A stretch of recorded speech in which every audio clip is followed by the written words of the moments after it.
La enfermedad del Alzheimer es un trastorno progresivo que hace que las células del cerebro se consuman o degeneren y mueran. La enfermedad del Alzheimer es la causa más común de demencia, una disminución continua de las habilidades de pensamiento, comportamiento y sociales, que altera la capacidad de una persona para funcionar de manera independiente. Los primeros signos de la enfermedad pueden aparecer cuando se olvidan eventos recientes o conversaciones. A medida que la enfermedad avanza, una persona con la enfermedad desarrollará un deterioro grave de la memoria y perderá la capacidad de realizar tareas cotidianas. Los medicamentos actuales para la enfermedad de Alzheimer pueden mejorar temporalmente los síntomas o retardar la tasa de disminución de las capacidades. En ocasiones, estos tratamientos pueden ayudar a las personas con la enfermedad de Alzheimer a maximizar la función y mantener la independencia por un tiempo. Los diferentes programas y servicios pueden ayudar a las personas con la enfermedad de Alzheimer y a las personas responsables de su cuidado. Pero, ¿cuáles son algunos de los síntomas? La pérdida de la memoria es el síntoma clave de la enfermedad de Alzheimer. Uno de los signos precoces de la enfermedad suele ser la dificultad para recordar eventos o conversaciones recientes. A medida que la enfermedad avanza, las alteraciones de la memoria empeoran y se manifiestan otros síntomas. Al principio es posible que el paciente con Alzheimer esté consciente de la dificultad para recordar las cosas y organizar los pensamientos. Es más probable que un familiar o un amigo noten el empeoramiento de los síntomas. Los cambios cerebrales asociados con la enfermedad provocan dificultades en aumento con lo siguiente. Memoria. Todo el mundo tiene lapsos de memoria ocasionales. Es normal olvidarte dónde pusiste las llaves o el nombre de un conocido. Sin embargo, la pérdida de memoria asociada con la enfermedad de Alzheimer persiste y empeora, lo cual afecta la capacidad de funcionar en el trabajo o en el hogar. Las personas con Alzheimer pueden hacer lo siguiente: repetir expresiones y preguntas una y otra vez, olvidarse de conversaciones, turnos o eventos y no recordarlos más tarde, perder habitualmente las posesiones, a menudo cuando las ponen en lugares ilógicos, perderse en lugares conocidos, eventualmente olvidar los nombres de los miembros de la familia y los objetos cotidianos, tener problemas para encontrar las palabras adecuadas para identificar objetos, expresar pensamientos o participar en conversaciones. Es de vital importancia que usted conozca estos síntomas, preste atención y siempre esté presto a ayudar a sus familiares.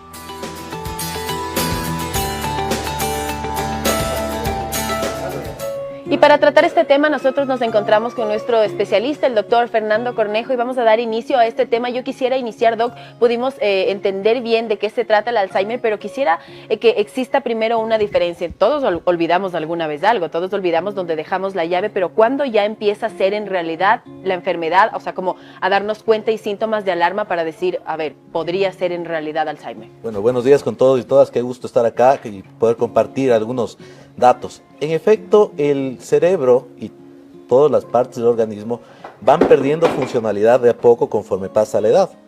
Entonces hay lo que denominamos deterioro cognitivo normal. Y a partir de la sexta década, séptima década, vamos teniendo un decremento mayor de nuestras capacidades cerebrales. Sin embargo, ¿cuándo consideramos que esto es patológico? Cuando esta disminución de la funcionalidad se empieza a transformar en algo que nos afecta el día a día, en donde las funciones ejecutivas, lo que nosotros llamamos las praxias, empiezan a afectar el funcionamiento del individuo y la persona pues deja de hacer cosas que ya son parte de lo que nosotros haríamos cotidianamente. Para esto, por ejemplo, en medicina tenemos ciertos test que son muy sencillos. Al más importante le llamamos Mini-Mental Status. Este Mini-Mental es un test con unas puntuados sobre 30, en donde el médico general o el médico familiar puede hacer el test a la persona de la tercera edad o también a una persona más joven, y vamos teniendo puntos de corte en donde identificamos si hay o no hay o cuál es el grado de deterioro de esta persona. Cosita, esos test podemos encontrarlos en internet. Sí, y son sencillos de hacer, pero siempre es bueno que lo haga un prestador de salud. Es decir, vaya al centro de salud de su barrio, el médico general está en plena capacidad de hacerlo, o con un especialista para que se determinen los puntos de corte. Doctor, el tema de la ciencia avanza agigantadamente últimamente. ¿Cómo van los tratamientos? Porque sabemos que es una enfermedad que no tiene cura, pero quizás hay algún medicamento, algún tratamiento donde pueda por lo menos detenerle o hacerlo más lento lo que se vaya apareciendo el Alzheimer. Yo creo que la evidencia mayor es que hay que prevenir, ¿sí? Y la mejor prevención, podemos hablar luego más ampliamente, es desde que somos jóvenes, ¿sí? Lastimosamente la medicación que existe en estos momentos es una medicación que muestra evidencia de un leve enlentecimiento de la progresión de la enfermedad, pero que no es significativa, ¿sí? Sí, hay que usarlo, hay unos 2 o 3 medicamentos que en casos específicos se los puede utilizar, pero que tampoco nos dan una mayor expectativa. Entonces ahí lo que debe evaluar el médico es el riesgo-beneficio y además de evaluar qué otras patologías existen alrededor, porque muchas veces, y es muy común, una persona que tiene una demencia, y principalmente una demencia tipo Alzheimer, sufre también depresión concomitantemente. Entonces ahí tenemos 2 problemas, la demencia como tal, pero también la depresión, que tiene que ser tratada inmediatamente, porque ahí mejora muchísimo la función cognitiva. Entonces, ahí sí es fundamental la intervención de un especialista en psiquiatría que ayude a trabajar los 2 problemas. Y sin duda también es una parte importantísima el apoyo que necesita la familia. Y de eso vamos a hablar en instantes, porque ahora vamos a ver una nota. Famosos, sí, algunos famosos, conocidos actores que han padecido de esta enfermedad. Veamos y retomamos la charla con el doctor.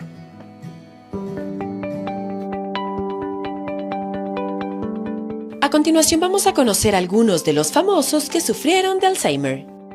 Gene Wilder, el actor que dio vida al excéntrico Willy Wonka en la película de 1971, falleció a los 83 años por complicaciones derivadas de la enfermedad. Por decisión del actor, su familia había mantenido en privado la enfermedad de Wilder. Según su sobrino Jordan Walker, el Alzheimer no había afectado totalmente su capacidad de reconocer a sus seres queridos y de recordar, una de las características más dolorosas de la enfermedad, sobre todo para la familia del enfermo. Leonorilda Ochoa. La actriz y comediante mexicana falleció en mayo del 2016 a los 76 años de edad, víctima de un paro respiratorio. Los últimos años de Leonorilda estuvieron marcados por el Alzheimer y en su última etapa, en la cual se ignora quiénes son los familiares del paciente. Charles Bronson. El legendario actor estadounidense Charles Bronson luchó durante más de una década contra este trastorno. El Alzheimer suele comenzar durante los 60 años y aumenta a medida que una persona envejece. El riesgo de tenerlo es mayor si hay personas en la familia que tuvieron este padecimiento. Ronald Reagan. Según un diario bastante conocido, el mandatario que devolvió a Estados Unidos el orgullo de ser una de las naciones más poderosas del mundo, comenzó a padecer esta enfermedad durante su gestión en la Casa Blanca. ¿Pero en qué consiste la enfermedad del Alzheimer? Primero afecta las partes del cerebro que controlan el pensamiento, la memoria y el lenguaje.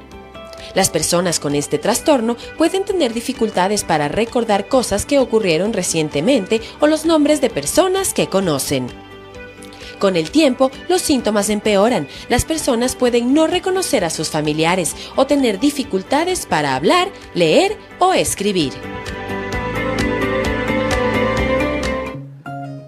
Ahí pudieron apreciar algunos de los famosos o conocidos también del mundo del espectáculo que padecieron esta enfermedad.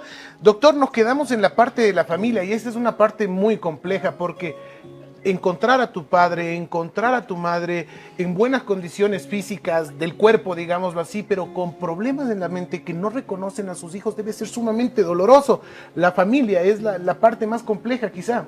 Sí, la familia lo sufre mucho y el trabajo de los especialistas con la familia debe ser muy enfocado en ellos. Hay un síndrome que se llama síndrome del cuidador. ¿Por qué? Porque al perder su funcionalidad y las capacidades de ejecutar, la persona pues se vuelve dependiente completamente. Y no siempre tenemos la posibilidad de contratar a alguien que nos ayude, ¿no es cierto?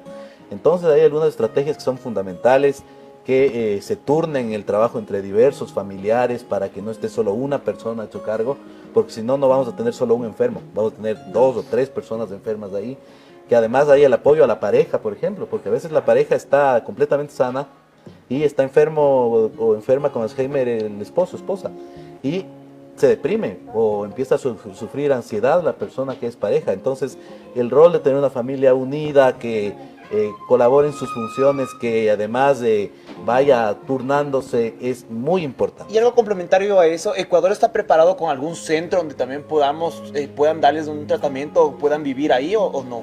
A ver, siempre la recomendación es que hasta que no haya complicaciones, la persona esté en casa. Y es casi contraindicado que la persona salga de su hogar, porque Va a ser peor, ¿no? claro, porque tiene que tener rutinas, ¿sí? Lo Olvidará más todo. importante en el tratamiento, antes que los fármacos, es que tenga esas rutinas para que vaya reconociéndolas. Desde ponerle, por ejemplo, un calendario para que sepa en qué fecha estamos, ponerle que sepa cuándo es de día, cuándo es de noche, horarios de comidas, y aparte de eso, que sepa que está en su hogar. Pero bueno, en Ecuador lastimosamente no hay espacios públicos, porque además tendríamos que tener un presupuesto pues ilimitado, digamos así, y espacios privados muy pocos. Pero en la medida de lo posible, estar en casa y estar acompañado de los seres queridos. Perfecto, doctor. Y para finalizar, ¿cuánto influye la genética en este tema? Hay una cantidad de estudios y sí, si bien es cierto, no es un trastorno en donde hay una herencia directa, sea autosómica, dominante o recesiva. Existe pues un cierto grado multifactorial. Pero lo más importante es que a los genes, así como se les puede potenciar lo negativo, hay que potenciar lo positivo. Así es. Y el mensaje que habría que dar acá es que a partir de los 25 años empiezan a morir las células. Así que ya es... Tan esa vida ustedes se son me ha más muerto, jóvenes Dios que yo y mío. están en camino. Pero, y eso que la gente toma, mete alcohol, De entonces todo. acelera el proceso. Pero lo que hay que hacer es, a partir de los 20, lectura, o sea, todo lo que estimule a trabajar al cerebro, porque tenemos un mecanismo maravilloso que se llama plasticidad neuronal, que hace que se empiecen a conectar las células, inclusive las células muertas. Entonces hay que estimularle y hacerle trabajar el cerebro todo lo que se puede. Hay juegos Perfecto. también para eso, aplicaciones para que uno pueda seguir practicando con el cerebro. Muy bien, muchísimas gracias a nuestro Gracias. especialista por estar junto a nosotros el día de hoy y tratar un tema muy interesante. Si usted está atravesando por una situación similar con sus familiares, haga lo que dice el doctor en realidad, porque encargar solamente a una persona va a terminar enfermo, como nos mencionaba nuestro especialista. Así que bueno, tiene que ser un trabajo en familia, obviamente es nuestro ser querido, a tratarlo con muchísimo amor. Muchísimas gracias nuevamente, doctor. Nos vamos a un corte comercial y ya volvemos. No se vaya.